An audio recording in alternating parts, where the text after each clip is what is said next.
La prévention primaire est souvent présentée comme le Graal. Agir à la source, transformer l'organisation, réduire les risques avant qu'ils n'apparaissent. En pratique, beaucoup d'organisations s'y cassent les dents. Résistance, inertie, incompréhension. Et au final, une impression de mission impossible. Alors notre objectif ce jour sera de repartir avec une stratégie pragmatique, progressive et applicable pour faire entrer la prévention primaire par la bonne porte. Alors, bonjour à toutes, bonjour à tous. Très heureux de vous retrouver pour ce nouvel épisode des Midis de la santé et de la sécurité. Donc, 45 minutes pour se former et s'informer.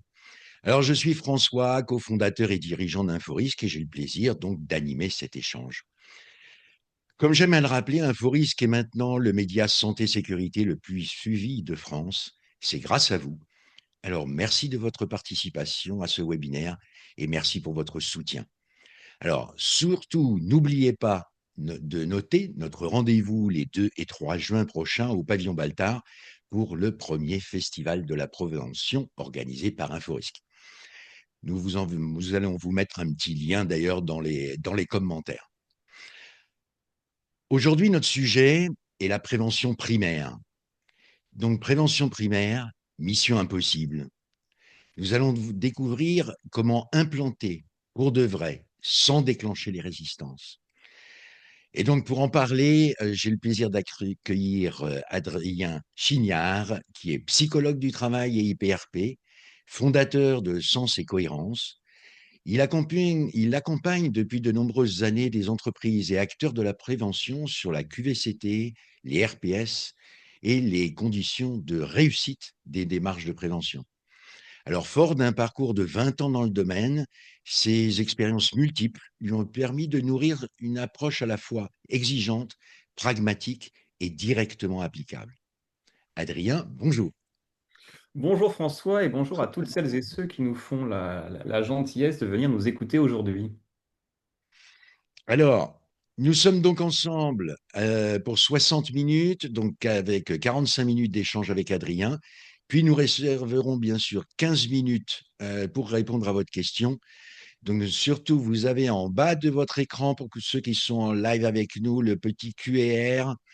Merci de l'utiliser plutôt que le chat, ce qui me permettra de recenser l'intégralité de vos questions à la fin.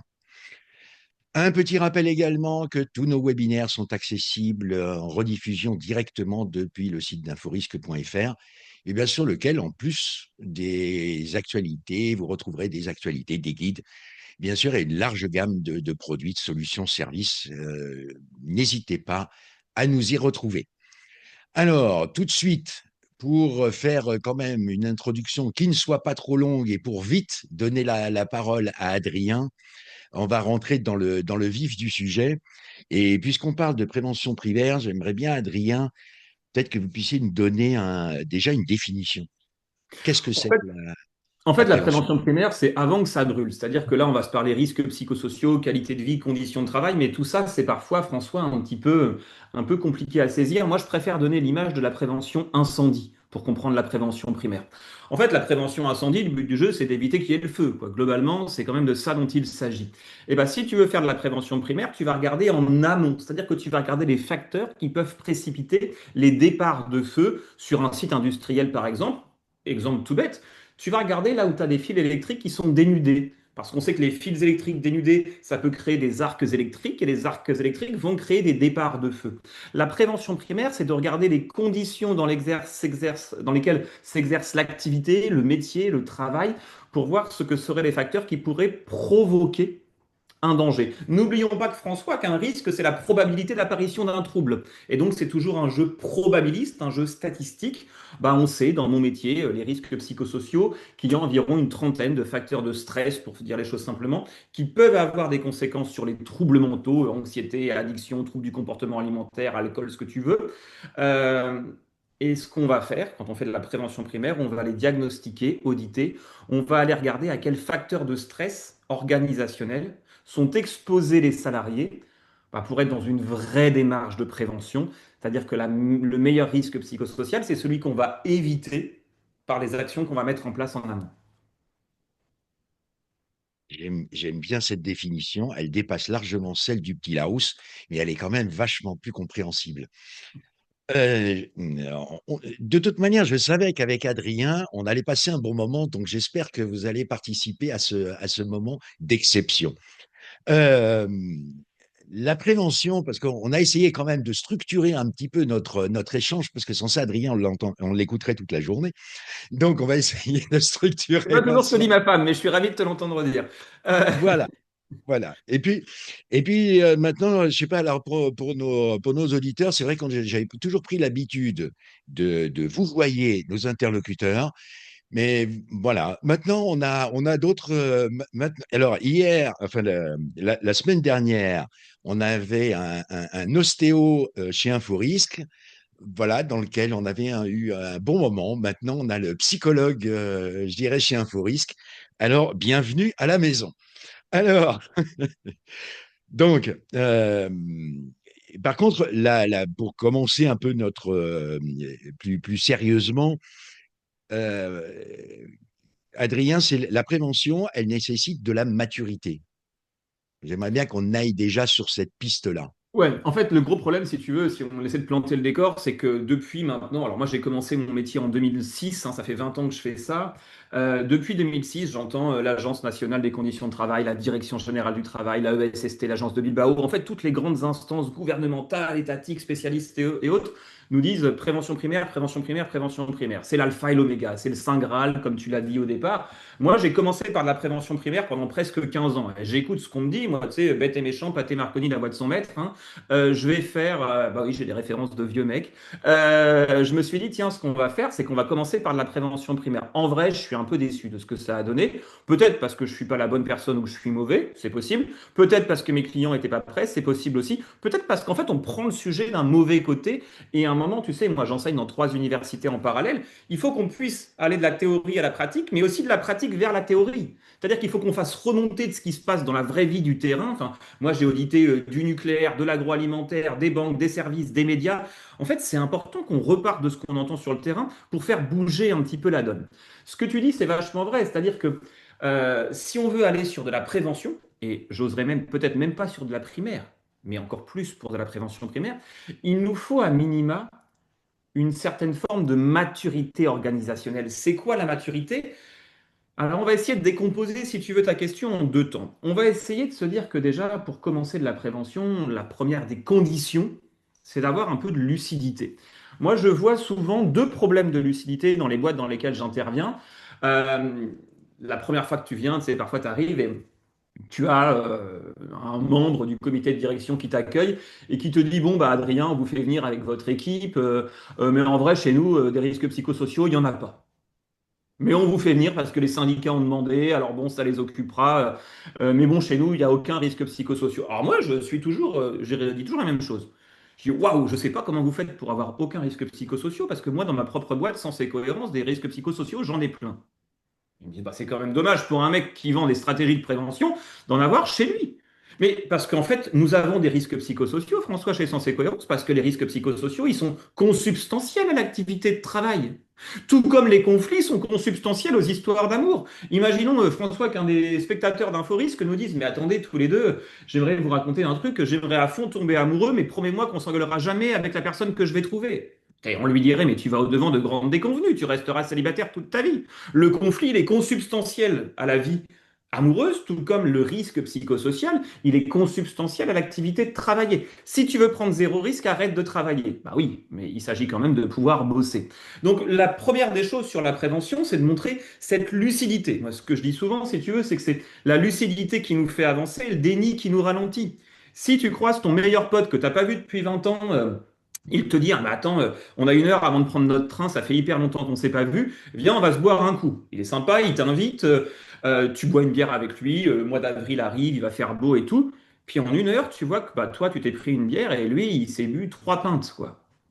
Tu lui dis, waouh, 1 heure, 3 pintes, t'es chaud là sur la bière, quoi. Il te dit, ah, mais tu sais, moi j'ai toujours été le festif de l'équipe, j'ai toujours bien aimé m'amuser. Non, t'es pas festif, t'es alcoolique.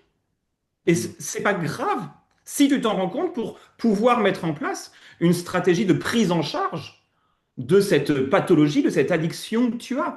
C'est ta lucidité qui te fera avancer dans une saine prise en charge du risque versus le déni qui te ralentit parce que tu n'iras jamais voir un addictologue, un spécialiste. Donc, premier point sur la maturité, elle suppose de la lucidité. La lucidité, c'est de reconnaître que des risques psychosociaux, il y en a partout. Moi, je dis parfois, alors désolé, j'espère qu'on est que tous les deux, personne nous écoute, François, mais moi je dis souvent que nier l'existence des risques psychosociaux, c'est comme rentrer son ventre à la plage. Non seulement ça ne te fait pas vraiment perdre du poids, puis tu passes pour un con devant tout le monde. Bah, c'est un peu la même chose en situation de travail. Et puis, au-delà de cette question de la lucidité, on va avoir une deuxième dimension, euh, c'est d'éviter cet écueil qui est vraiment l'écueil du manque total de maturité, c'est-à-dire de considérer que le risque psychosocial, c'est la faute des gens. Oh, mais tu sais, alors, des gens, et en ce moment de plus en plus des jeunes. Oh, bah, tu sais, les jeunes générations, ils s'en foutent, ils font n'importe quoi. En fait, ça porte un nom en psychologie, ça s'appelle l'erreur fondamentale d'attribution causale. L'erreur fondamentale d'attribution causale, c'est imaginer que ce qui arrive dans un système n'est que la conséquence d'une somme de comportements individuels. Pourquoi je dis ça? Ça s'appelle un biais cognitif, hein. Pourquoi je dis ça? Parce que pour mettre en place de la prévention primaire, il faut de la maturité organisationnelle. La maturité, dans notre métier et dans les préventeurs qui nous écoutent, j'imagine que vous utilisez ça aussi, on va utiliser une courbe qu'on appelle la courbe de Bradley, qui est la courbe de la maturité organisationnelle pour savoir où on met les pieds. La courbe de Bradley nous permet de savoir où en est l'organisation. Si tu arrives et qu'on te dit, il n'y a pas de risques psychosociaux, le zéro accident, c'est une hérésie totale, c'est un truc de rêveur, de philosophe, la sécurité, c'est un truc assez instinctif. Et puis quand il y a une erreur, on va punir les gens. Ok, là, tu sais que tu es au niveau zéro de la maturité organisationnelle, ce qu'on appelle le mode réactif. Tu n'es absolument pas dans du préventif. Tu viens après l'accident, t'engueules les gens, tu les culpabilises et tu n'es vraiment pas dans un système de compréhension. Je ne vais pas te faire tout le cours que je fais à la fac sur le cours de Bradley, mais on va regarder les quatre dimensions, l'évolution de la maturité d'une organisation et de ses acteurs qui vont permettre de mettre en place une vraie stratégie de prévention. Elle nécessite donc, on l'a dit, de la lucidité sur le caractère consubstantiel au travail que sont les risques psychosociaux, et aussi d'avoir une certaine forme de maturité des demandeurs qui comprennent qu'en fait, c'est pas un truc individuel, c'est pas un truc qu'on va appeler purement instinctif, c'est quelque chose qui se construit collectivement, ça peut pas être porté que par l'excom ou par le codir, c'est quelque chose qui doit fonctionner par granulométrie et engager les équipes au quotidien. Mais ce Mais faisant, vas-y, ouais. Adrien, j'aurais envie de te poser une question aussi là-dessus. Est-ce qu'on n'a pas un problème de terminologie, enfin, d'utilisation des bons mots? Parce que dans les différents entretiens ou ce qu'on peut lire, on a une espèce de repoussoir. Dès qu'on utilise RPS, waouh, c'est la patate chaude et qu'on va refiler à quelqu'un d'autre. Est-ce qu'on n'est pas, Ouais. alors que finalement, quand on parle d'un risque, je sais pas, de chute de hauteur, on se pose pas la question. Bah oui, celui qui va monter sur son toit, il y a un risque de chute de hauteur. Ça veut pas dire que systématiquement, il va tomber de son toit. C'est-à-dire, il va prendre en compte ce risque et bah, effectivement, faire de la prévention primaire et faire attention qu'il ne tombe pas de son toit. Mais j'ai l'impression qu'avec les RPS, on est déjà dans le dramaturge, quoi. Enfin, est-ce que, Il y a deux je choses. peux dire, avec la question du psychologue là-dessus, est-ce qu'on n'a pas un problème là-dessus? Il y a deux choses dans ce que tu dis. Premièrement, les risques psychosociaux, ça fait beaucoup peur que les risques physiques, tout simplement parce qu'on a l'impression qu'ils sont beaucoup moins appréhendables. Bon, risque de chute dans l'escalier, tu mets des trucs partout, tenez la rampe, tu fais. Ok, bon, ça se gère. Le travail en grande hauteur, les chutes, ok, ça se gère. Le psychosocial, c'est-à-dire ce qui se passe dans la tête des gens, dans les interactions de groupe, ça nous paraît nébuleux, évanescent, ça fait un peu peur parce qu'on ne sait pas par quel bout prendre le truc, quoi. C'est compliqué de lutter contre la dépression avec une échelle ou des EPI, quoi. Donc globalement, ça fait flipper. Mais en fait, je suis assez d'accord avec toi. C'est-à-dire que, tu sais, il y avait cette grande phrase d'Alfred de Musset, Amour est le grand point, qu'importe la maîtresse, qu'importe le flacon, pourvu qu'on ait l'ivresse. Et bien, qu'importe le nom, dès lors qu'on agit. Moi, j'ai des clients qui me disent, je veux surtout pas qu'on parle de RPS parce qu'on n'est pas mûr, parce qu'on n'est pas prêt, parce que le terme nous paraît flippant. On préfère se parler de bien-être au travail, de santé mentale, de QVT. Pour être très sincère, après 21 ans de carrière, au début, j'étais dogmatique. Maintenant, je m'en fous. Ce qui compte, si tu veux, c'est d'avoir ce que moi j'appelle la stratégie du cheval de Troie. La stratégie du cheval de Troie, c'est quoi? L'idée, c'est qu'on nous ouvre les portes de la ville. Et là, dans le cas d'espèce, les portes de l'entreprise ou de la fonction publique ou ce que tu veux, mais de l'organisation du travail. En fait, c'est que celles et ceux qui sont en situation de décider, qui ont le pouvoir ou quoi que ce soit, acceptent de nous ouvrir les portes. Et s'il faut utiliser le mot qualité de vie au travail, bien-être, juste pas bonheur, s'il te plaît, parce que lui, vraiment, je peux pas. Mais bien-être au travail, je m'en fous. En fait, il nous ouvre les portes de l'entreprise. Et comme dans la mythologie, ensuite, on fait sortir nos soldats du cheval de Troie.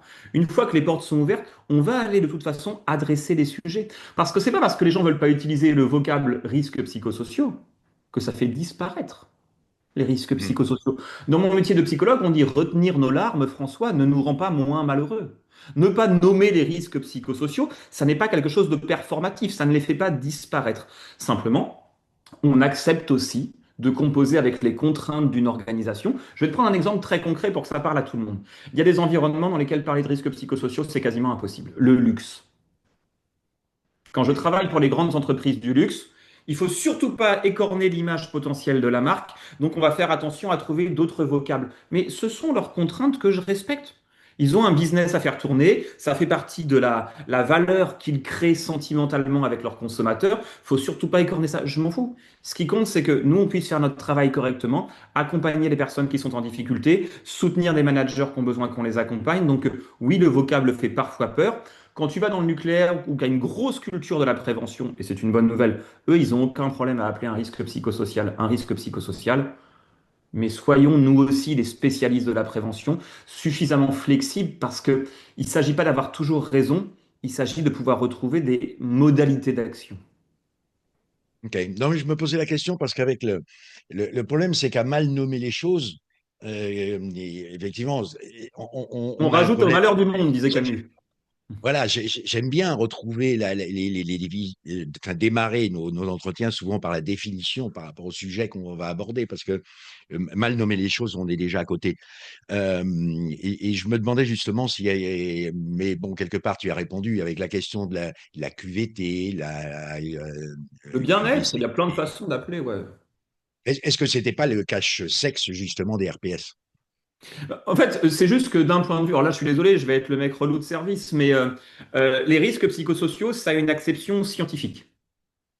La Ok. QVT, c'est une définition politique. Mais c'est pas grave. Et le politique, ça n'est pas sale, hein. On a besoin aussi d'avoir des partenaires sociaux, du dialogue social, un mode de fonctionnement, on va dire, tant que faire se peut, démocratique ou à minima légal dans les situations de travail. Donc moi, si on veut appeler ça QVCT, qui n'est pas un mot scientifique, mais un mot plus politique, j'ai aucun problème avec ça. Tout comme quand quelqu'un vient me voir, quand je fais mes entretiens, et me dit je me sens pas bien du tout en ce moment, j'ai envie de pleurer tout le temps, je lui dis pas arrêtez de dire ça, dites que vous êtes dans un état dépressif majeur. Non mais t'imagines? Ça serait Hmm. horrible de pouvoir plaquer des diagnostics brutalisants sur les gens. Non, je fais avec le vécu, la représentation de la personne, et moi après c'est ma petite cuisine interne de savoir dans quelle catégorie je range les choses. Ok. Mais au moins, on est d'accord, c'est-à-dire qu'on parle du même sujet. Nous sommes d'accord. Ah, ça, c'est chouette. Euh, en préparant justement cet échange, parce que tu me parlais de la maturité, et du coup, tu as aussi des solutions pour se dire hein, aussi, la maturité, ça s'acquiert. Alors, comme Ouais, on est fan des solutions, Adrien, en fait, comment on acquiert de la maturité dans la prévention des risques, bien sûr. moi, ce que j'aime beaucoup, c'est parler des succès, certes, mais aussi de tout ce qu'a foiré, parce que je pense que quand on partage un petit peu ce qu'on a foiré, ça permet aux uns et aux autres de mieux comprendre les stratégies plus ou moins efficaces. Comme je te le disais, moi, j'ai fait de la prévention primaire à la base pendant très longtemps, et en fait, je me suis rendu compte que oui, la prévention primaire, c'est un paradigme. C'est ce vers quoi il faut tendre. C'est le phare au bout de la nuit. Simplement, pour arriver au port ou pour arriver au phare, il nous faut parfois prendre quelques stratégies de dérivation entre les massifs coralliens pour éviter de briser la coque. Eh bien, c'est exactement la même chose. Pour trouver ce paradigme, ce vers quoi il faut tendre, parfois il faut passer par autre chose que de la prévention primaire. Je m'explique. Si tu commences par faire un audit des risques psychosociaux tout de suite, mais que tu n'as pas la maturité, derrière, tu vas. Alors, quand tu fais un audit des risques psychosociaux, François, qu'on te restitue les résultats, qu'est-ce qu'il y a? Bah, des risques psychosociaux. Désolé, je suis pas hyper fort en teasing, sinon j'aurais fait des one-man shows. Donc, globalement, les psychologues sont pas très bons en humour, hein, sinon j'aurais fait un autre métier. Tu sais, la seule blague de psychologue, hein. Je te la raconte parce que tu diras pas aux gens qui nous écoutent que je te l'ai raconté. La seule blague de psychologue que je connais, c'est combien il faut de psy pour changer une ampoule. Un seul, mais encore faut-il que l'ampoule veuille changer. Pardon. Ce que je veux dire par là, c'est que euh, quand on fait un audit des risques psychosociaux, pour commencer, on met en place des facteurs de risque auxquels sont exposés les salariés en fonction de leurs unités de travail respectives, hein, pour faire un document unique de prévention des risques, un papri pacte, ce que tu veux. Et ensuite, on va mettre en place des recommandations. Sauf que s'il n'y a pas la maturité, il n'y aura pas de recevabilité ou de lucidité par rapport aux résultats. Et du coup, on va avoir des jugements de valeur. Oh, les gens font que de se plaindre, ils sont jamais contents, vous leur donnez ça, ils veulent toujours ça. Enfin, les nouvelles générations, donc tous les stéréotypes qu'on va avoir parce qu'on n'est pas prêt à recevoir les résultats. Et derrière, les plans d'action, ils font flop. Pour plagier Chirac, ça fait pchit. Et ben, moi, pour éviter que ça fasse pchit à la fin, qu'est-ce que je fais de plus en plus? En fait, on va reprendre ce qu'importe le flacon pourvu qu'on ait l'ivresse. On va avoir une stratégie qui est la stratégie apéritive. Parce qu'en vrai, François, je pense qu'il n'y a pas grand monde qui se lève le matin en se disant, tiens, aujourd'hui, si je faisais un truc sur les risques psychosociaux. Il faut être un grand malade pour se lever le matin en se disant, je vais faire de ma journée des risques psychosociaux, ou être un passionné comme moi. Euh, Moi, je trouve que un des trucs que je préfère dans ma vie, et mes enfants sont d'accord avec moi, c'est les apéros. Et donc, j'ai essayé de transposer cette dimension apéritive de ce que je fais le vendredi soir à ce que je fais tout le reste de la semaine. C'est quoi une fonction impérative? C'est susciter le désir des clients d'avancer sur le sujet. Je ne crois pas qu'on peut les mobiliser par la contrainte, par la peur du risque, par la peur des prud'hommes ou par la peur d'un suicide. Je pense que c'est jamais une bonne façon de mobiliser les gens. Ou alors, s'ils se mobilisent comme ça sur la contrainte, ils le font une fois et après ils arrêtent parce que ça leur a coûté très cher et émotionnellement, en plus, c'est difficile à vivre. Alors que si on utilise, par exemple, de la prévention secondaire ou de la prévention tertiaire, je vais mettre des mots concrets. Moi, souvent, je rentre par est-ce que vous pouvez nous faire une conférence sur gérer la charge mentale, sur la surcharge de travail, soutenir son équipe dans l'incertitude? Je rentre par des ateliers, de la formation, de la conférence, par des choses qui paraissent plus légères que le terme que tu as employé, risques psychosociaux. Une de mes conférences que je fais tout le temps, ça s'appelle Prendre soin de soi et des autres au travail. Tu vois, c'est plus léger, c'est plus doux, c'est plus entraînant, c'est plus appétissant. Et donc, en Mmh. fait, ça va mobiliser, ça va donner envie aux uns et aux autres de se plonger dans les sujets, parce que former les managers, les collaborateurs, l'excom sur ces sujets-là, la désescalade des émotions de haute intensité et autres, ils en voient un bénéfice immédiat. Ça ne remet pas en question leurs organisations du travail, parce que certaines entreprises, en plus, ont des sièges qui sont à New York, à San Francisco, à Los Angeles, à Pékin. Revoir l'organisation du travail, en fait, c'est pas dans les mains de la France. Le country manager, il peut pas faire ça. Et donc, on va travailler beaucoup plus sur de la formation et du développement de compétences. Est-ce que ça changera tout? Bien sûr que non. Je veux dire, ça serait prendre nos spectateurs d'Inforis pour des imbéciles de leur dire que ça va tout changer. Mais déjà, ça commence à changer le fond de l'air. Ça permet de montrer une certaine forme de recevabilité de ces idées. On fait ce que j'appelle, au sens noble du terme, parce que moi je viens de l'école de la République, on fait de l'éducation populaire. On permet aux uns et aux autres de modifier tout doucement leur représentation, parce que ce dont il s'agit en soi, pour arriver à de la prévention primaire, si ce qu'on veut c'est de la maturité organisationnelle, le premier changement, il doit être culturel. Culturel, c'est de se dire, on ne peut pas dire le risque, ça n'existe pas, et les gens qui ont fait un burn-out, c'est parce que c'est des gros faibles et des fainéants. Ça veut dire que ça, c'est la maturité zéro. Pour arriver à comprendre que c'est le système qui peut produire des dysfonctionnements, hein, je dis souvent, celui qui est tombé à cause d'un burn-out, il n'est pas tombé parce qu'il ne savait pas marcher. Il est tombé parce que le sol était pourri. Et le sol, c'est les conditions de travail mises en place par l'employeur. Et donc, qu'on puisse tout doucement commencer par de la formation, de l'atelier, de la conférence, à acculturer le corps social de l'entreprise à ces sujets. Souvent, ils nous disent derrière, mais bon, on voit quand même qu'il y a des choses qui sont montées dans les formations, dans certains services, certaines difficultés. Et il y a deux types d'éléments qui ressortent de nos formations. Il y a des éléments sur je vais pas bien et des éléments sur moi j'adore ma boîte. Parce qu'en vrai, le travail, c'est très bon pour la santé, François. Enfin, toutes les études montrent que celles et ceux qui sont en situation de travail sont en meilleure santé que celles et ceux qui sont en situation d'inemploi. Le travail, c'est le premier lieu de socialisation de l'adulte. Moi, le premier, j'adore bosser. Ce qu'on fait là, je trouve ça passionnant.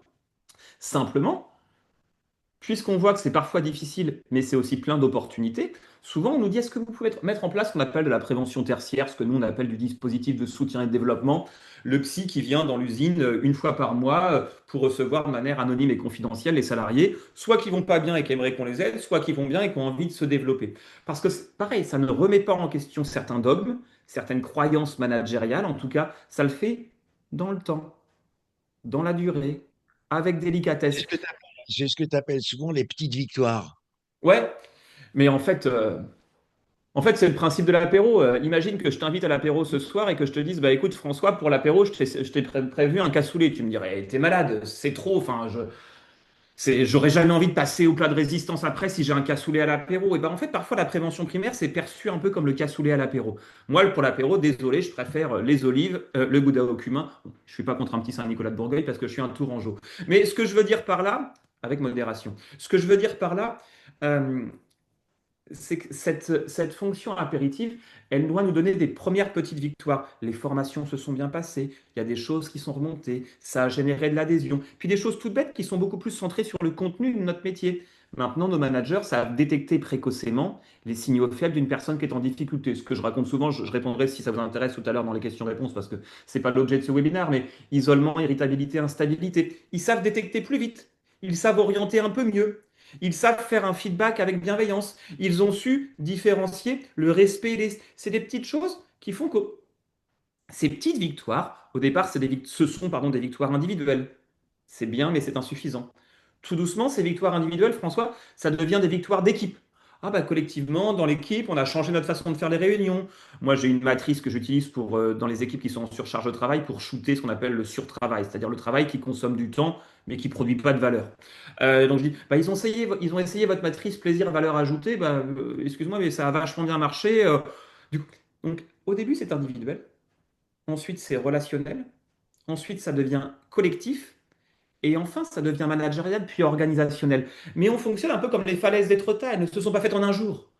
Ce sont des couches sédimentaires de petites victoires.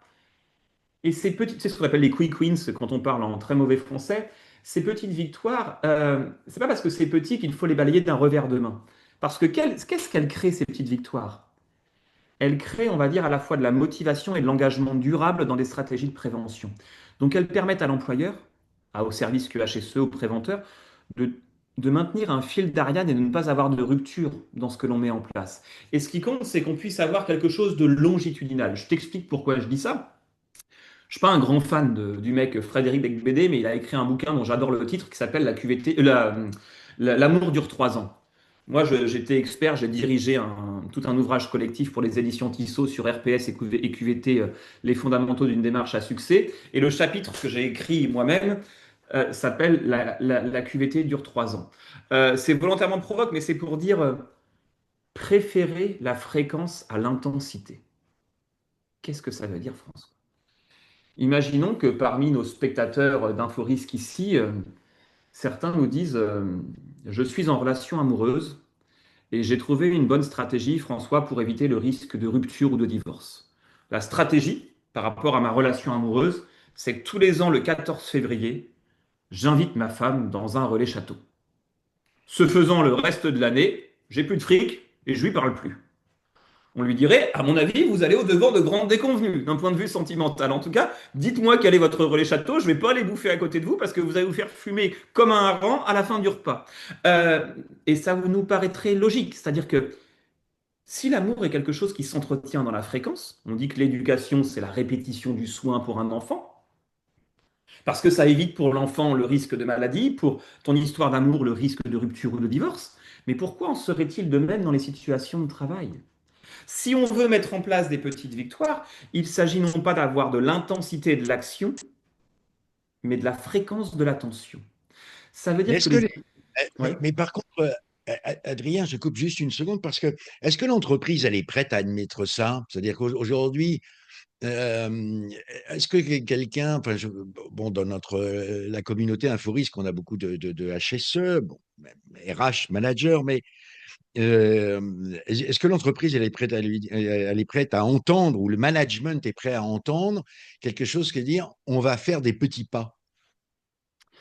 Euh, oui, de plus en plus. Je ne t'aurais pas dit ça en 2019, mais moi j'ai vu un vrai changement de paradigme avec la pandémie.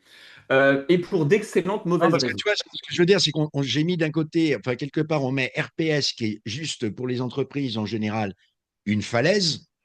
Et puis d'un autre côté, tu me dis, fais les petits pas, viens, on va sur la plage. Enfin, à un moment donné, est-ce que l'entreprise, est-ce que c'est audible dans l'entreprise? Alors c'est audible pour plein de raisons, et je ne te les donnerai pas toutes, mais je vais t'en donner certaines. Premièrement, moi, les clients, ils ont commencé pour certains depuis 2008-2010, en gros, le plan d'Arcos, les vagues de suicide chez France Télécom et chez Renault, à se préoccuper des risques psychosociaux, parce que la législation française a évolué aussi avec nos accords nationaux interprofessionnels depuis 2008 sur ces sujets-là. Au départ, on y est allé dans une logique où on va mettre ceinture, bretelles, casquette et tout. Ça leur a coûté une blinde et franchement, c'est assez déceptif. D'ailleurs, c'est pas moi qui le dis, hein. Regarde les grands résultats de Santé publique France ou de la DARES. On a dépensé une blinde et un pognon de malade dans la prévention des risques psychosociaux. Le résultat est pas ouf quand même. Alors, attention quand même à pas non plus tout mettre sur le dos de l'entreprise parce qu'il y a l'entreprise, elle vit dans un environnement socio-économique mondial qui fait qu'elle est parfois soumise à des contraintes qui ne sont pas les siennes et qui pèsent directement. Hein, c'est plus facile, hein. Encore une fois, il vaut mieux être riche et en bonne santé que pauvre et malade. Hein. Bah, une entreprise qui a des perspectives, un carnet de commandes, de la rentabilité, de la visibilité, c'est pas la même chose que celle qui vient de signer un plan de départ volontaire, hein, nécessairement. Mais est-ce qu'elles y sont prêtes? Bah oui, et de plus en plus, parce qu'elles s'y sont mis depuis longtemps. Ça a coûté très cher, ça n'a pas donné des très bons résultats. Et on a eu du coup un retour de flamme que moi je qualifierais des années 2015-2020, où on a commencé à baisser un petit peu sur l'investissement parce que ça coûtait cher et ça ne donnait pas les résultats escomptés. Donc certains, ça les a un peu saoulés. Et on faisait de la QVT, d'ailleurs, souviens-toi à l'époque, ce que moi j'appelle la QV achetée, c'est-à-dire hors travail ou acheté par la fenêtre. Un peu de pilates, un peu de conciergerie, une poste, un pressing, une connerie, enfin de tout le bullshit RH qu'on a connu à ce moment-là, où on a confondu le sain et l'agréable.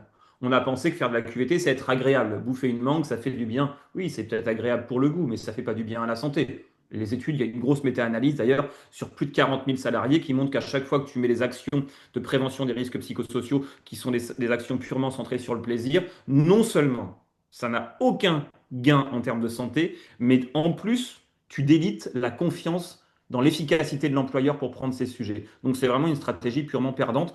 Si tu veux en faire une stratégie de prévention des RPS, en revanche, mangez des mangues, faites des pilates si vous voulez, mais juste ne dites pas que c'est des RPS. Hmm. Dites-le que c'est du plaisir et on a le droit j'ai rien contre le plaisir. Je reviens à ta question au départ. On a beaucoup investi, ça n'a pas apporté les résultats escomptés, du coup on a désinvesti les vraies actions de fond et on est allé sur les trucs périphériques qui ont coûté du blé, qui ont mis tout le monde en colère.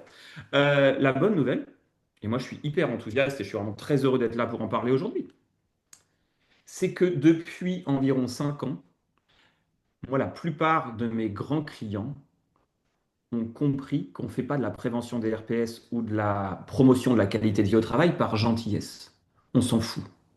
L'entreprise n'est pas là pour produire de la bienveillance. Même moi je ne suis pas tout seul, hein. Moi, j'ai des salariés, un chiffre d'affaires, du business.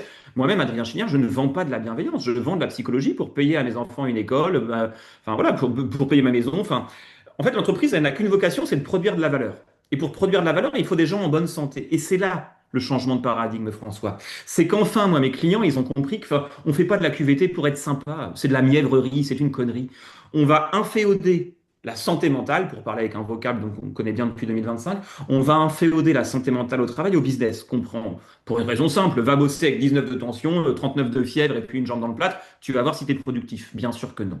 Et donc moi, la plupart des employeurs que je vois, ils voient deux choses. Ils ont compris qu'inféoder la santé mentale aux questions de business, c'était profitable. Donc du coup, on le reprend au sérieux. On n'en fait plus un truc qui va faire rire les mouettes, comme on dit à Marseille, quoi. On en fait un vrai sujet. Et puis parce qu'il y a autre chose, c'est que moi j'ai des clients qui ont mis en place du coup des vraies stratégies. Ils en font moins, mais ils font mieux et ça donne du résultat. Et du coup, qu'est-ce qui se passe? Bah, en fait, les salariés, ils restent. Puis ils sont bons, puis ils sont productifs.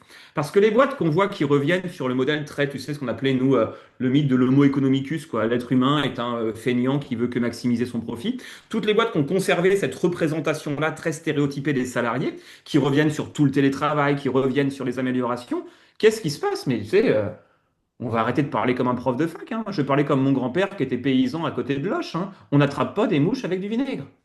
Hmm. Donne-leur des conditions pourries, ils vont se barrer.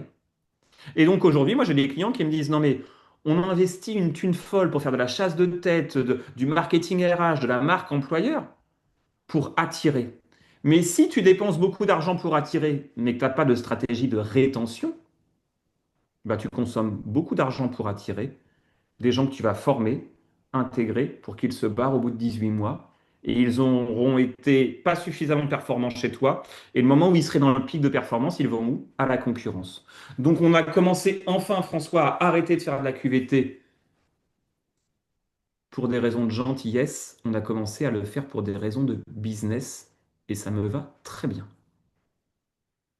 Mais alors du coup, faisons de la lutte contre ces RPS un élément clé, même si on va utiliser donc un autre nom. Mais alors, on démarre comment, Adrien?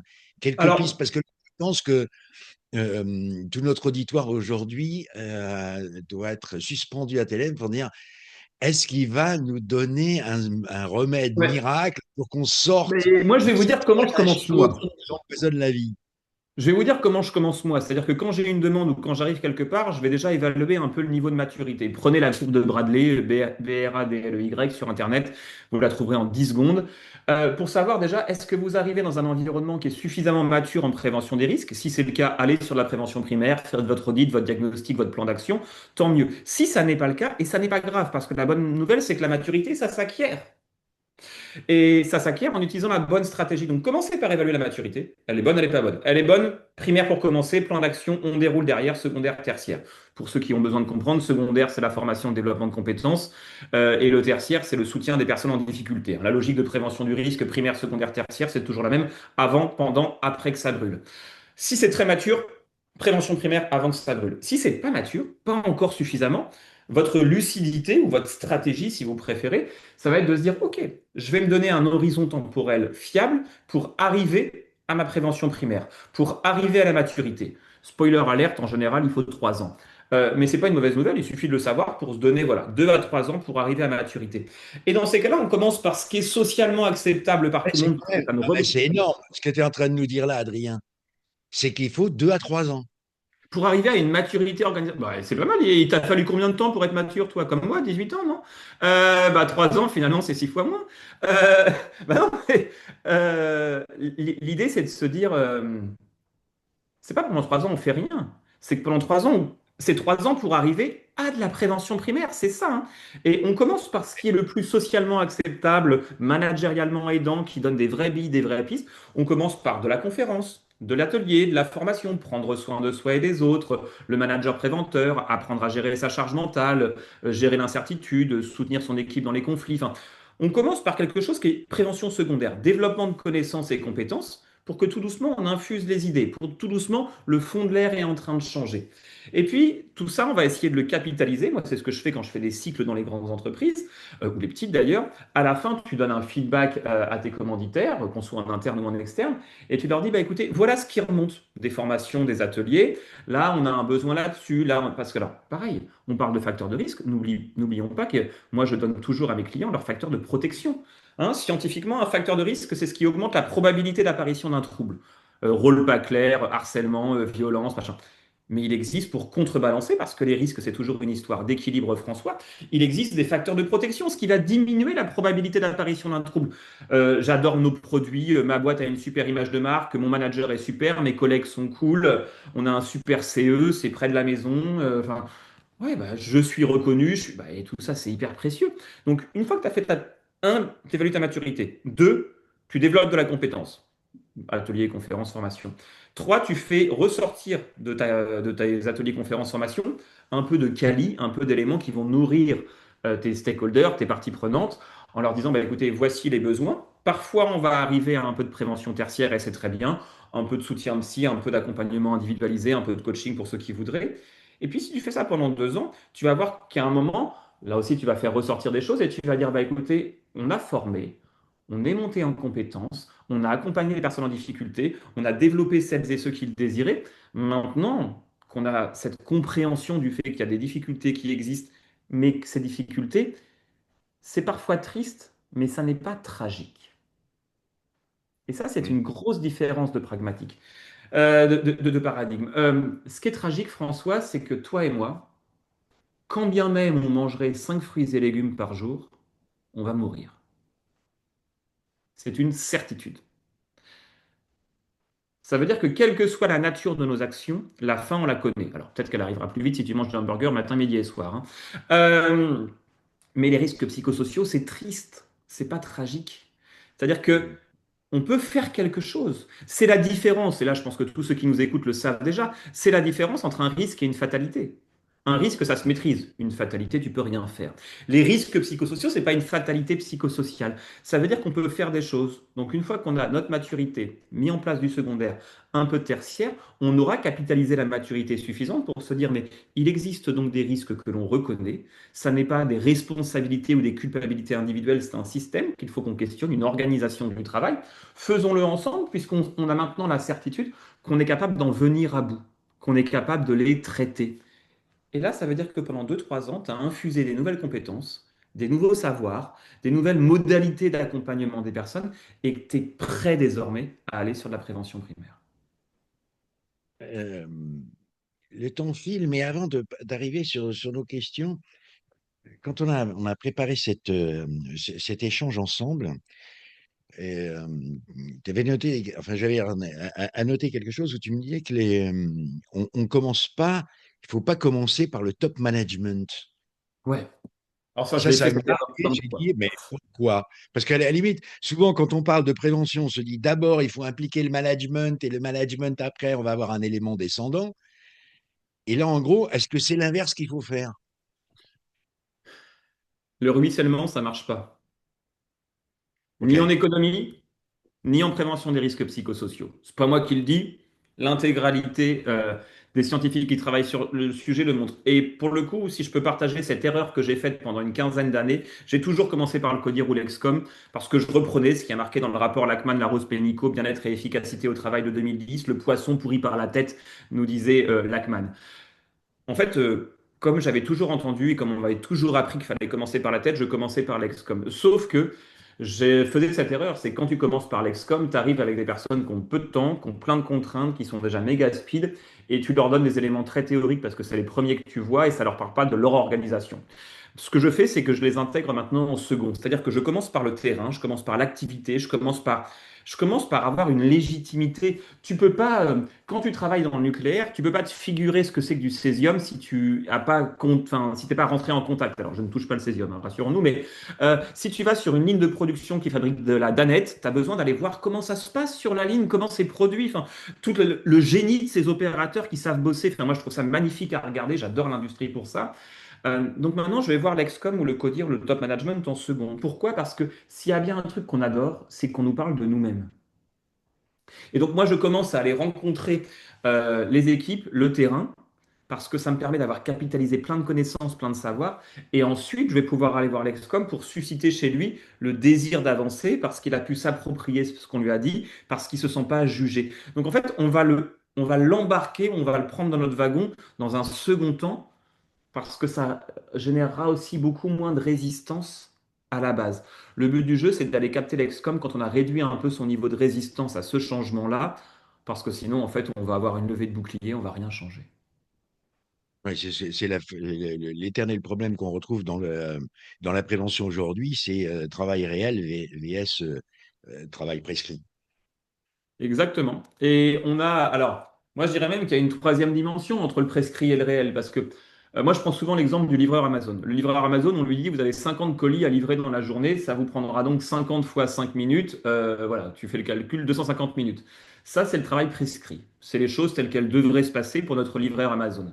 Sauf qu'il y a un embouteillage, le client est sous la douche, il répond pas, ou il y a un colis qui est perdu. Donc ça, c'est plus du travail prescrit, c'est du travail réel. Le réel, comme disait Jung, il disait le réel, c'est quand on se cogne. Bah ouais, ça devait durer 5 minutes, mais là, j'ai perdu 15 minutes derrière le camion poubelle, ça me saoule. Le réel, c'est les choses telles, le prescrit, c'est les choses telles qu'elles devraient être. Le réel, c'est les choses telles qu'elles sont réellement. Et puis, on dit toujours, il y a charge prescrite, charge réelle, mais on oublie une troisième dimension qui, moi, me paraît fondamentale, qu'on appelle la charge ressentie. Ça veut dire quoi? Imaginons François que tu dises bah, ce soir, j'ai promis à ma femme d'être à 18 heures à la séance de cinéma. Et pour ça, il faut que je fasse mes 5 tâches de la journée. Bah, ta charge prescrite, c'est il faut que je fasse ces 2 appels d'offres dans la journée. Ta charge réelle, c'est bah ouais, mais là, il me manque une connexion, un lien, un Cerfa et tout. Ça va pas me prendre 2 heures, ça va me prendre 2 heures et demie. Donc, la demi-heure de plus consommée, c'est pas de la charge dite réelle, c'est de la charge surtout ressentie. C'est-à-dire que en vrai, tu n'as perdu qu'une demi-heure, Mais ça a telles conséquences sur ton quotidien, sur ta vie de couple, sur ta vie amoureuse, sur la promesse que tu avais faite à ta femme et que tu ne pourras pas tenir à cause de cette charge-là, que tu vas la ressentir comme étant intensément plus désagréable. On a du prescrit du réel, mais on a la médiation de la perception compte tenu des contraintes qu'on a de façon périphérique au travail. Et avant de passer aux questions, j'aimerais bien que tu nous confies, parce que tu nous as, enfin, tu m'avais donné un exemple à ce sujet-là de la gestion de ton agenda. Ah ouais. Je pense que Euh, là, tu as une méthode, là, tu une méthode qu'il faut partager. En fait, moi, en fait, j'ai eu tellement d'enquiquinements dans ma vie professionnelle, comme tout le monde, je pense, que je me suis dit qu'il fallait que je change ma vision ou ma représentation des choses. En fait, je pense qu'on a une mauvaise représentation de ce que sont les aléas. On considère que les aléas sont exceptionnels. Et donc, du coup, on les gère quand on a 5 minutes. Mais enfin, je sais pas, chez vous, les aléas, c'est exceptionnel. Chez moi, les aléas, c'est la norme. C'est mon fils qu'il faut habiller le matin pour aller pour aller à l'école, mais qui se renverse son truc de chocolat en plein milieu au moment où on allait partir sur son t-shirt, du coup, t'es en retard. C'est moi qui ai oublié de mettre de l'essence, ma femme qui est en retard au boulot. Enfin, en fait, les aléas, c'est la norme. Mais puisque les aléas, c'est la nouvelle norme, alors, il nous faut, dans une logique de prévention primaire, François, intégrer ces temps de gestion des aléas à notre agenda. Moi, l'exemple que je donne à toute mon équipe, mais quand je les recrute, je leur demande tous de faire la même chose que moi, c'est de mettre de faire leur agenda non pas à l'année, mais à la semaine. Moi, je ne pourrais pas le faire pour des raisons de confidentialité, mais mon agenda est toujours pensé de la même chose. J'ai 2 slots de temps, à minima 2 heures. Bon, en vrai, moi, maintenant, j'ai mis deux demi-journées parce que sinon 2 heures, ça suffit pas, mais j'ai deux slots de temps dans lesquels il n'y a rien. Ce que j'appelle des temps buffer, des temps tampons, des temps qui sont là pour absorber la surcharge qui se déverse. Parce que vous le savez comme moi, le propre d'un projet, c'est de dérailler. Toujours, toujours, toujours, toujours. Mais on ne peut pas se mettre sur le dos en attendant la mort en disant ah quelle tristesse. Non, on peut se dire bah, puisque je sais que le propre d'un projet c'est de dérailler, comme j'ai pas envie il me bouffe toute ma bande passante, je me mets 2 clusters, deux réunions pirates dans mon agenda qui me permettent juste d'absorber les temps où ça va déraper. Ce qui fait que je suis chef d'entreprise, j'ai mes salariés, j'ai mon business et je rentre jamais chez moi après 17 heures parce que j'intègre des temps qui vont permettre de monitorer une activité qui déraille. Oui, ça, c'est donc à prendre peut-être en considération justement dans les entreprises et au niveau du manager de dire de faire la même chose. C'est-à-dire, et puis c'est ce que tu dis, c'est-à-dire tu forces tes équipes à faire la même chose, c'est-à-dire d'avoir ces impératifs notés dans les agendas. Au moins comme ça, Exactement. ça Ouais, c'est devient ça. l'élastique. Et c'est pas l'humain qui devient l'élastique, c'est l'agenda. OK. Et c'est Nous pas sommes. l'humain la variable d'ajustement. Mais ça, c'est hyper important ce que tu viens de dire. C'est que dès lors qu'on devient nous-mêmes la variable d'ajustement d'un système dysfonctionnel, on entérine le dysfonctionnement du système qui devient une nouvelle norme. Et en fait, on est dans une logique d'emballement toxique. Et ça, c'est quelque chose qui est important. C'est-à-dire que dès qu'on accepte qu'il y ait une défiance ou une déviance vis-à-vis d'une norme saine, en fait, c'est toxique pour tout le collectif de travail, quoi. Ah, si, il faut que je rajoute un truc quand même. Je prends juste après, je me tais, mais euh, Vas-y. pour qu'il y ait des conditions de mise en place d'une prévention primaire saine, il faut aussi à minima un petit peu d'exemplarité. Et j'en parle notamment parce que nous, on voit une explosion. Enfin, tu vois, je faisais 4 enquêtes harcèlement par an en 2020. L'an dernier, j'en ai fait plus de 80. Et là, en ce moment, j'ai quasiment 2 à 3 demandes par semaine. Quand tu fais une enquête harcèlement et que tu réussis globalement à qualifier que les comportements là du mise en cause sont des comportements qui s'apparentent à du harcèlement, là, si l'employeur veut avoir une stratégie de prévention efficace, je sais que c'est pas facile, mais c'est ce sur quoi nous on conseille beaucoup nos clients depuis quelque temps, c'est qu'en fait, en matière de sanctions,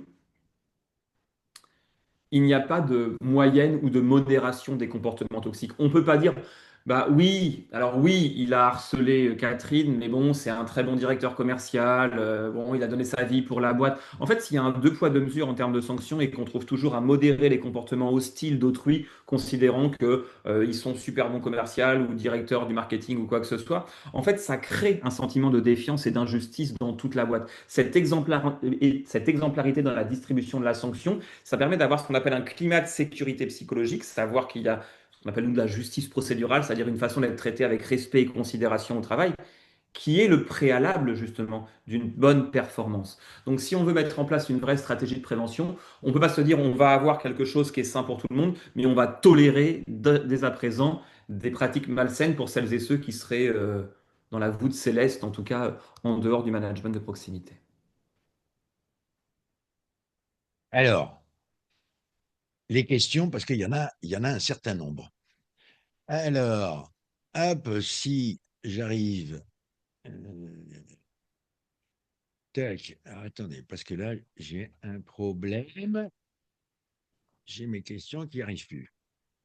Alors, Véronique, qui dit bonjour, merci pour ce webinaire. En tant que psychologue du travail employé en interne, avec principalement des fonctions RH, je souhaite mettre en place des actions de prévention primaire. Je me demande dans quelle mesure le fait d'être intégré à l'organisation influence les modalités d'intervention. Recommanderiez-vous des ajustements spécifiques? Quels conseils donneriez-vous dans ce contexte? Je donnerai deux conseils. Alors, merci déjà d'avoir partagé. Je trouve que c'est super que les gens viennent et partagent tout ça. En interne, on a un peu comme une pièce, c'est-à-dire qu'il y a une médaille et son revers. Vous avez en général en interne une très bonne consistance, une très bonne connaissance du système, de sa capacité à s'adapter, des leviers de pouvoir, mais vous avez forcément une liberté de ton qui n'est pas tout à fait la même que quelqu'un qui est externe, tout simplement parce que le contrat de travail qui vous unit à votre employeur vous empêche certaines choses. Là où moi, j'ai une liberté de ton qui est totale. Cela étant dit, si on veut commencer en interne, moi je l'ai vu dans des grandes équipes, chez France Travail, à la SNCF, voilà, à la CNAV, enfin, ouais. On peut tout à fait commencer par mettre en place déjà un petit peu de diagnostic, puisque ça veut dire qu'il y a déjà un peu de maturité de l'organisation sur le sujet. On peut commencer à faire un peu de co-développement avec les managers. On peut commencer effectivement à travailler sur quelques éléments de diagnostic, un baromètre pour mettre en lumière certains risques psychosociaux qui sont déjà existants. Moi, je conseille souvent, vous pouvez commencer par vous y frotter vous-même si vous avez la méthode, mais vous pouvez utiliser la méthode de l'INRS si vous la connaissez, elle est très bien pour fonctionner. Dans un second temps, je vous invite à prendre un prestataire extérieur, peut-être juste pour vous aider à penser ou à réfléchir votre stratégie de prévention, parce qu'il va pouvoir comparer avec d'autres organisations, d'autres outils, d'autres leviers. Ça vous permettra d'avoir une bonne connaissance de votre milieu au début en utilisant le questionnaire GOLAC ou les facteurs de l'INRS, mais ensuite d'élargir un petit peu avec un prestataire extérieur pour avoir une vision plus large. Virginie qui demande, le DU est-il une prévention primaire? Ah, j'adore cette question. Non, tout comme les questionnaires, tout comme les baromètres, tout comme ce qu'on appelle les questionnaires quantitatifs. En fait, souvent, alors je suis désolé, hein, je vais piquer un peu, mais je m'en fous. Souvent, on nous dit, ah, mais vous savez, nous, on a mis en place une politique de prévention des risques psychosociaux, on a fait un questionnaire. Bah non, mais on n'a rien compris, là. Un questionnaire, ça ne résout rien. C'est comme si, François, tu me disais, parce que le questionnaire, en plus, maintenant, on le passe tous les mois.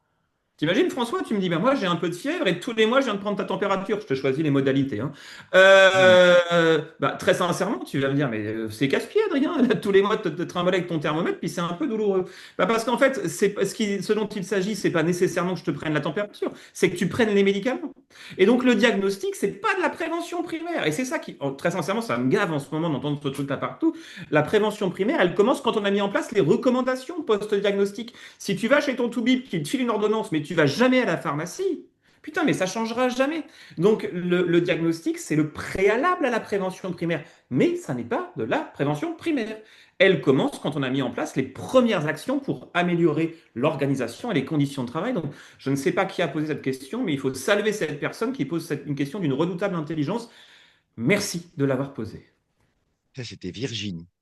Eh ben, merci. Alors, Nicolas qui demande, quand on parle de maturité, est-ce qu'une jeune entreprise peut se construire tout en mettant en place les éléments de prévention primaire dès le départ? Oui, pourquoi? Parce qu'il existe des vieux cons. Alors pourquoi je vous dis ça de façon aussi brutale? Mais parce que ça n'est pas l'âge qui fait les sages, c'est l'expérience.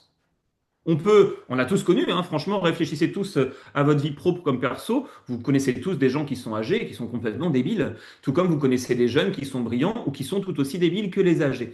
Donc ça veut dire que ça n'est pas la jeunesse de l'entreprise qui fait sa maturité, c'est l'expérience de ceux et celles qui la dirigent qui va leur permettre justement de capitaliser sur cette maturité. Donc moi j'ai vu des startups, j'ai accompagné certaines startups, des scale-up françaises qui se sont beaucoup et hyper développées. Euh, on peut être jeune et avoir des comportements sains, intelligents, et pouvoir mettre en place des organisations du travail qui ne sont pas des modes, parce qu'il existe, comme dans le textile, des modes d'un point de vue organisationnel. Il y avait un vieux groupe de rap quand j'étais plus jeune qui disait jamais dans la tendance, toujours dans la bonne direction. Et ben, il s'agit de choisir, même quand on est une bonne entreprise, peut-être pas la tendance, mais la bonne direction, c'est-à-dire que celle qui est adaptée à la nature de son activité. Donc oui, à la personne qui a posé cette question, on peut dire qu'on a d'excellentes raisons d'être enthousiaste par rapport à ce qu'on pourrait faire. Alors, je fais juste une chose parce qu'il y a une personne qui a demandé que je supprime sa question qui n'était pas une question. Ok. Alors, on supprime la question qui n'était pas une question. Il y a Séverine qui demande, on peut avoir la référence de l'étude sur les actions, entre guillemets, plaisir inefficaces. Oui, je sais que Alors tu me attends, l'as évoqué. j'en ai parlé. Attends, je comprends pas la question, donc il faut que je me rappelle ce qu'était la question. Ah, Ah parce que oui, tu as comment? Ah dit- ok, je vois la matrice plaisir-efficacité. Ce que vous pouvez faire avec votre équipe, c'est hyper intéressant. Vous pouvez le faire tout seul. Vous prenez un tableau, vous tracez une croix et vous mettez en gros plaisir, déplaisir. En gros, je kiffe, je déteste. Et sur l'autre axe, vous mettez valeur ajoutée, valeur nulle. Soit elle est détruite, soit elle n'existe pas. Et l'exercice que vous pouvez faire avec votre équipe, elle est très simple. Ça marche très bien pour les équipes en surcharge de travail. Moi, je dis aux équipes, vous imprimez votre agenda d'il y a 10 jours. Vous pouvez ne pas l'imprimer, mais c'est plus simple. La règle est toute bête. Vous devez positionner chacune des réunions ou des tâches que vous avez dans votre agenda dans ces quatre cases. Je kiffe et ça crée de la valeur. Bon, bah, ça, on le garde, forcément. Je déteste et ça détruit de la valeur. Bah, ça, on le shoot, forcément. Alors déjà, c'est intéressant parce qu'on va voir qu'il y a des trucs qu'on va shooter un peu. Mais ce qui est passionnant, c'est je kiffe mais ça ne crée aucune valeur. Ok, on doit se questionner en équipe sur ce truc-là. Ou alors, je déteste, mais ça crée vachement de valeur. Et moi, ce qui m'intéresse, c'est ces deux cases-là qui sont opposées. Quand on regarde comment, alors je ne vais pas tout vous dire, sinon vous ne viendrez jamais aux conférences, mais comment on peut, quand on est effectivement manager, monitorer la charge de travail de son équipe. Donc la matrice plaisir, valeur ajoutée. Si vous me googlez ou si vous, j'en parle dans quelques interviews aussi, là je suis chez Inforisque, je vais rester chez Inforisque, mais c'est un exercice qui est assez simple à faire avec votre équipe et en général qui est très apprécié parce que ça permet de voir aussi la quantité de tâches. Bon, allez, je le dis parce que c'est François, et comment on peut faire le redispatching entre les membres de l'équipe parce que ce qui pour certains est un plaisir est un déplaisir pour les autres et vice-versa. Je vous fais une confidence, moi je déteste les appels d'offres. Franchement, j'ai envie de me mettre sur le dos, attendre la mort. Et j'ai des collègues qui adorent ça. Parce qu'elle me dit, je suis tranquille, peinard en télétravail, je fais un peu d'admin, ça me fait du bien, ça me repose. Ce qui compte, c'est que chacun puisse identifier où se situent ses tâches, plaisir, déplaisir, création de valeur, destruction de valeur, pour qu'ensuite en équipe, on puisse se redispatcher intelligemment les choses. Nous, on l'a fait. Je ne dis pas que ça génère toujours du plaisir, mais parfois ça peut générer des choses qui sont moins désagréables. Je prends un exemple tout bête, le reporting. Je connais personne qui se lève le matin en disant oh, si je pouvais faire mon reporting sur Excel, c'est génial. Le reporting, tout le monde déteste ça. Bah, nous, on s'en est rendu compte dans l'équipe. Bah, si tout le monde déteste faire le reporting, peut-être qu'on peut faire une journée ou une demi-journée ensemble où on le fait en bouffant des pizzas, en buvant une bière ou une boisson non alcoolisée sur le lieu de travail. Bah, ça ne veut pas dire que le reporting, ça devient hyper agréable. Ça veut dire que quand on en fait un moment tous ensemble autour de discussions et autres, bah, c'est une façon plus légère d'adapter le vécu du ressenti de la charge de travail. J'ai dû discuter pas mal parce que j'ai plus aucune salive, hein. Alors, Lucille qui me dit bonjour, commencer une démarche gestion des RPS dans une collectivité territoriale en réalisant un questionnaire type modèle Goyac. Ouais. Est-ce un bon départ? Merci. Oui, ça peut être. Alors moi, je l'ai fait dans plein de collectivités. Ça peut être un très bon départ. Dès lors, enfin, oui, oui, ça peut être un très bon départ. Je vous invite à assez rapidement, lorsque vous aurez fait le questionnaire et les quelques entretiens pour mieux qualifier les risques, je ne peux que vous inviter à commencer tout doucement une démarche de prévention. Commencez là, là encore, de façon légère, de façon apéritive. Peut-être si, imaginons que dans une collectivité, imaginons, je prends un truc complètement ésotérique, que les collectivités, elles aient besoin de se réorganiser, que les départs à la retraite ne sont pas remplacés, qu'il y a beaucoup de charges de travail, et que l'État a un plan qui a vocation à générer plutôt des économies d'échelle. On va dire ça comme ça. Donc la collectivité, elle veut faire de la prévention des RPS, mais avec une enveloppe contrainte. Toute ressemblance avec ma vie récente ne serait pas complètement le fruit du hasard. Et donc, on va devoir trouver des trésors d'ingéniosité pour mettre en place des actions qui visent à promouvoir la qualité de vie au travail dans la collectivité. Le questionnaire, c'est super de faire des questionnaires dans les collectivités parce qu'en général, les agents répondent beaucoup. C'est un vrai bonheur pour nous. On fait passer le questionnaire, on a des résultats et on va commencer à planifier les actions. Mais moi, je vous invite dès à présent à planifier les actions de prévention secondaire, un peu de formation, un peu de conférences, un peu d'ateliers, tout simplement, comme le disait François, pour qu'il y ait une fonction apéritif, pour qu'il y ait ces petites victoires qui font que on va pas toujours aller à la même vitesse. Mais je veux pas qu'on ait des à-coups. Je préfère qu'on roule à 30 km/h sur toute la route plutôt qu'on fasse 100, une pause, 100, une pause. Parce que ça va abîmer le moteur et vous rendre un peu chaotique dans la conduite. Donc préférez la fréquence des actions à l'intensité de ces dernières. Adrien, tu es fantastique parce que on est juste dans le timing. Alors, je pense qu'il y avait d'autres questions, mais d'un autre côté, tu as déjà répondu. Tu y as déjà répondu.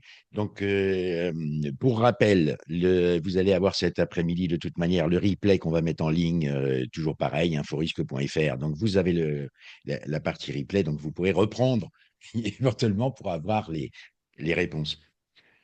Euh, j'ai trouvé ça passionnant, Adrien. Ça décoiffe. Mais je vous l'avais dit au départ que de toute manière, voilà, on est bien chez Inforisque. Enfin, moi, j'ai pris en tout cas beaucoup de plaisir à t'entendre. Alors, je ne sais pas si éventuellement, voilà, vous êtes présent sur le live avec nous. N'hésitez pas, vous avez les petits emojis si vous partagez un peu mon enthousiasme. Et puis, si vous voulez revoir Adrien, parce que savoir, là, il faut y aller parce que c'est un homme très pris. Adrien, et quand même s'il a réussi à caler un slot spécialement pour la communauté d'Inforisque, il faut quand même, voilà, c'est un homme pris. Adrien, je j'aimerais juste un petit mot de la fin, peut-être. Euh, je finis souvent par ça parce que je pense qu'on va parler de prévention et qu'en matière de prévention, il ne s'agit jamais de prendre son mal en patience, mais toujours de prendre son bien en urgence.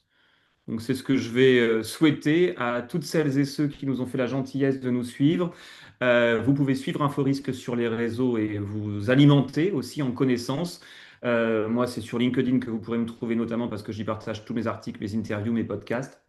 Merci infiniment pour votre fidélité et pour votre intérêt pour notre travail avec François, puisqu'on partage, je crois, cet amour de la prévention et de la gastronomie. Et donc, c'est la raison pour laquelle il va être largement temps pour moi d'aller profiter de la gastronomie sur site. Je vous souhaite à toutes et tous une excellente fin Et de même le journée. vin. Et le vin d'Anjou avec modération. Nous sommes bien d'accord. Un grand merci à toutes et tous et à bientôt. Merci beaucoup. Donc voilà, inforisque.fr, on s'y retrouve. N'oubliez pas, 2 et 3 juin, Pavillon Baltard, le festival de la prévention avec Inforisque. N'oubliez pas qu'il y a des places, mais elles sont quand même chères. Chères, non pas parce qu'elles sont gratuites, mais chères parce qu'il n'y en aura pas forcément pour tout le monde. Donc n'hésitez pas, et les liens, on vous les fait passer comme d'habitude. Pardon de ne pas avoir répondu directement aux personnes qui étaient sur le live LinkedIn, mais trop compliqué de gérer à la fois les deux flots de questions. Et donc, on essaiera de voir, on transmettra à Adrien s'il y avait des éléments. Adrien fera un saut sur le chat aussi pour vérifier et pourra vous y répondre. Je vous remercie tous de nous avoir suivis jusqu'au bout. N'oubliez pas, c'est pareil, nos programmations continuent chaque semaine. Et encore un immense merci, Adrien. Merci à vous. Au revoir. Au revoir.